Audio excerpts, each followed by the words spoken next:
Hello friends, वैदिक मुवमेंटमध्ये तुमचं स्वागत आहे.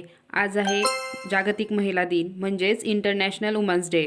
तुम्हा सर्वांना आंतरराष्ट्रीय महिला दिनाच्या हार्दिक शुभेच्छा. महिला दिनानिमित्ताने स्त्रियांनी आपली कशी काळजी घ्यायची आहे हे आपण या व्हिडिओमध्ये पाहणार आहोत. तर स्त्रियांची हेल्थ का महत्त्वाची आहे, तर स्त्री जर एकदम निरोगी जर राहिली तरच ती आपल्या परिवाराची व्यवस्थित काळजी घेऊ शकते. त्यामुळे स्त्रियांनी स्वतःची काळजी घेणे खूप महत्त्वाचे आहेत. तर या व्हिडिओमध्ये आपण अशा टिप्स सांगणार आहोत ज्या स्त्रियांसाठी खूप महत्त्वपूर्ण आहेत. तर काही बेसिक टिप्स जशा की स्त्रियांनी स्वतःसाठी एकदम संतुलित आहार घ्यायचा आहे, एकदम बॅलन्स डाएट घ्यायचा आहे. त्याचबरोबर एक अर्धा तास तरी स्वतःसाठी वेळ काढून व्यायाम करायचा आहे. मग तो व्यायाम कुठल्याही प्रकारचा असू, तो चालण्याचा व्यायाम असू, जॉगिंग असो किंवा योगा असू, तुम्ही कुठलाही प्रकारचा व्यायाम करा, पण डेली करा. असं नाही की एक दिवस केला नंतर 2-3 दिवसांचा गॅप झाला, असं करू नका. तुम्हाला डेली तुमच्यासाठी अर्धा तास वेळ काढून व्यायाम करायचाच आहे. तर हे झालं व्यायामाविषयी. तर आपण बोलूया आहाराविषयी. तर स्त्रियांनी एकदम संतुलित आहार घ्यायचा आहे, म्हणजेच एकदम बॅलन्स डाएट घ्यायचा आहे. आणि आहाराविषयी बोललं तर एकदम सोबतच एकदम एकदाच जेवण नाही करायचं आहे. तुम्हाला थोड्या क्वांटिटीमध्ये थोड्या अंतराने जेवण करायचं आहे. म्हणजे जसं की सकाळी नाश्ता, दुपारचं जेवण आणि रात्रीचं जेवण, या आहारामध्ये तुम्हाला सर्व बॅलन्स घ्यायचं आहे. त्यामध्ये प्रोटीन, कार्ब्स आणि विटॅमिन्स, त्याचबरोबर फायबरयुक्त आहार घ्यायचा आहे. आणि बऱ्याच स्त्रियांना सवय असते, जोपर्यंत सर्व कामं वगैरे होत नाही तोपर्यंत त्या जेवण घेत नाहीत. असं करायचं नाही. तुम्हाला सकाळचा ब्रेकफास्ट मिस नाही करायचा आहे. सकाळचा ब्रेकफास्ट तुम्हाला नक्कीच घ्यायचा आहे. आणि संतुलित आहाराचा फायदा या व्हिडिओमध्ये आपण पुढे पाहणारच आहोत. तर आता हेल्थ चेकअप विषयी बोलूया. बऱ्याच हॉस्पिटल्समध्ये रेग्युलर हेल्थ चेकअप्स केले जातात आणि हे हेल्थ चेकअप तुम्हाला करणं गरजेचंच आहे. यामध्ये तुमचं रेग्युलर स्क्रीनिंग करून घेतलं जाईल. म्हणजेच आपल्याला भविष्यामध्ये काही जर प्रॉब्लेम येणार असेल, काही जर डिसीजेस होणार असेल तर त्याची आपल्याला आत्तापासूनच काळजी घेता येईल. हे रेग्युलर स्क्रीनिंग जरी आपल्याला काही लक्षणं नसतील तरी आपण करून घेऊ शकतो. जसं की जर सर्वायकल कॅन्सरची जे टेस्ट करायची असेल तर आपलं पॅप स्मेअर घेतलं जातं आणि ब्रेस्ट कॅन्सरसाठी एक मॅमोग्राफी केली जाते. त्यामुळे तुम्ही एक रेग्युलर स्क्रीनिंग करून घेणं अत्यंत गरजेचं आहे. तर हे झालं रेग्युलर स्क्रीनिंग विषयी. आणि हे स्क्रीनिंग तुम्ही एकदाच केलं म्हणजे परत करण्याची गरज नाही असं नाही. तर हे स्क्रीनिंग तुम्हाला दर 2 ते 3 वर्षांनी करून घेणं अत्यंत महत्त्वाचं आहे. त्यामुळे तुम्ही न विसरता तुमचं स्क्रीनिंग करून घेणं गरजेचं आहे. तर स्त्रियांच्या आयुष्यातील वेगवेगळे स्टेजेस असतात. यामध्ये पहिली स्टेज असते ॲडोलसन्स, म्हणजेच पौगंडावस्था. या स्टेजेसमध्ये मुलींचं वय साधारण 10 ते 20 असतं. नंतरची जी स्टेज असते ती म्हणजे रिप्रोडक्टिव्ह एज, आणि रिप्रोडक्टिव्ह एजचं वय साधारण 20 ते 40पर्यंतचं असतं. आणि त्यानंतर असतं प्रीमेनोपॉझल एज आणि त्यानंतर पोस्टमेनोपॉझल एज, म्हणजे मासिक पाळी गेल्यानंतरचा जो काळ असतो त्याला पोस्टमेनोपॉझल एज म्हणतात. आणि हा पोस्टमेनोपॉझल एज साधारण 40च्या नंतरचा जो असतो तो, कारण मासिक पाळी साधारण 40 ते 45 नंतर जात असते. यालाच रजोनिवृत्ती असेही म्हणतात. तर प्रत्येक स्टेजेसमधले वेगवेगळे प्रॉब्लेम्स असतात.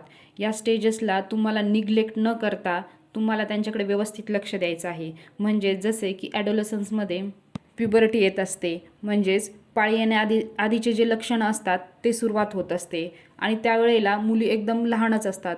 त्यामुळे त्यांना त्यांच्या पालकांनी अवेअर करणं खूप गरजेचं असतं या वयामध्ये, की त्यांच्या शरीरामध्ये कुठले कुठले बदल होणार आहेत. जसे की प्युबर्टी, मेनार्के म्हणजेच फर्स्ट टाईम पिरियड्स येणं, आणि पिरियड्स आल्यानंतर काय काय लक्षणं असतात, त्याचबरोबर काय काय करायचं आहे, हे जर सर्व आधीच जर त्यांना माहिती असेल तर मुलींना सर्व व्यवस्थित हँडल करता येईल, त्यांना काही अडचण येणार नाही. त्यामुळे या वयामध्ये सर्व मुलींना या गोष्टी माहीत असणे खूप गरजेचं आहे. त्याचबरोबर रिप्रोडक्टिव्ह एज म्हणजेच पुनरुत्पादन वयोगट.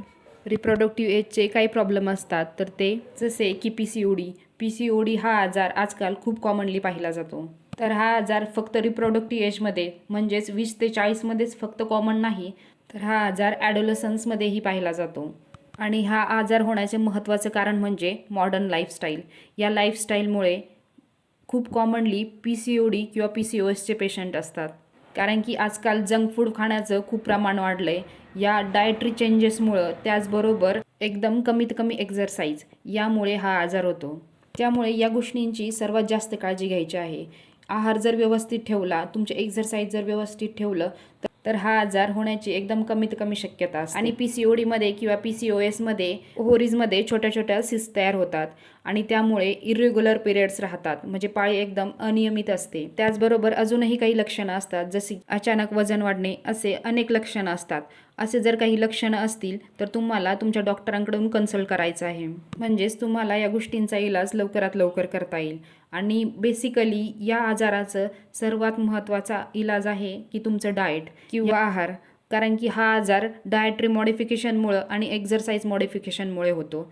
त्यामुळे तुम्हाला व्यवस्थित आहार घ्यायचा आहे, त्याचबरोबर तुम्हाला डेली एक्झरसाइजही करायची आहे. आणि रिप्रोडक्टिव्ह एजमधला सर्वात महत्त्वाचा दुसरा प्रॉब्लेम म्हणजेच इन्फर्टिलिटी, म्हणजेच वंध्यत्व.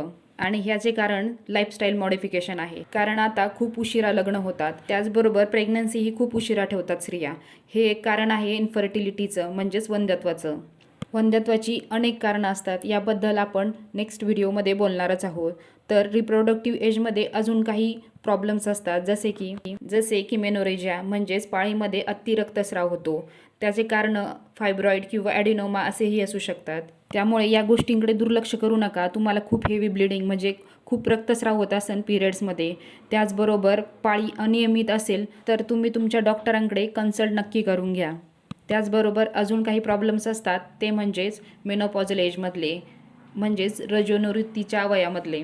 त्याचबरोबर मेनोपॉझल एजमध्ये वेगवेगळे प्रॉब्लेम्स असतात, जसे की व्हजायनल ड्रायनेस असतो. त्याचबरोबर युरिनरी ट्रॅक्ट इन्फेक्शन्स, म्हणजेच लघवीचे इन्फेक्शन होण्याचे खूप प्रमाण वाढते. आणि या वयामध्ये म्हणजेच मेनोपॉझल एजमध्ये युरिनरी ट्रॅक्टहून इन्फेक्शन होण्याचे कारण म्हणजेच की हार्मोनल बदल होत असतात शरीरामध्ये, आणि त्यामुळेच युरिनरी ट्रॅक्ट इन्फेक्शन खूप वेळा होतं, म्हणजेच लघवीचं इन्फेक्शन खूप कॉमन असतं या वयामध्ये. त्याचबरोबर स्ट्रेस युरिनरी इनकॉन्टिन्यन्स, म्हणजेच स्ट्रेसमध्ये आपोआप लघवी होते, जसे की कफ आल्यानंतर, म्हणजे खोकल्यानंतर किंवा शिंकल्यानंतर लघवी होते, आणि याबद्दल कुणीच बोलतही नाही. बऱ्याच स्त्रिया याविषयी बोलायला लाजतात. त्यामुळे अशी जर काही लक्षणं असतील मेनोपॉजमध्ये तर तुम्हाला तुमच्या गायनॅकोलॉजिस्टला नक्की दाखवायचं आहे. तर वेगवेगळ्या स्टेजेसमध्ये असे वेगवेगळे बदल होत असतात स्त्रियांच्या शरीरामध्ये. त्यामुळे स्त्रियांनी त्यांची स्वतःची व्यवस्थित काळजी घ्यायची आहे, आणि त्यांनी स्वतःची जर काळजी घेतली तरच त्या स्वतःच्या कुटुंबाची काळजी घेऊ शकतात. आणि याचबरोबर अजूनही तुम्हाला काही जर प्रश्न असतील तर तुम्ही कमेंट बॉक्समध्ये टाका. Stay healthy, stay happy.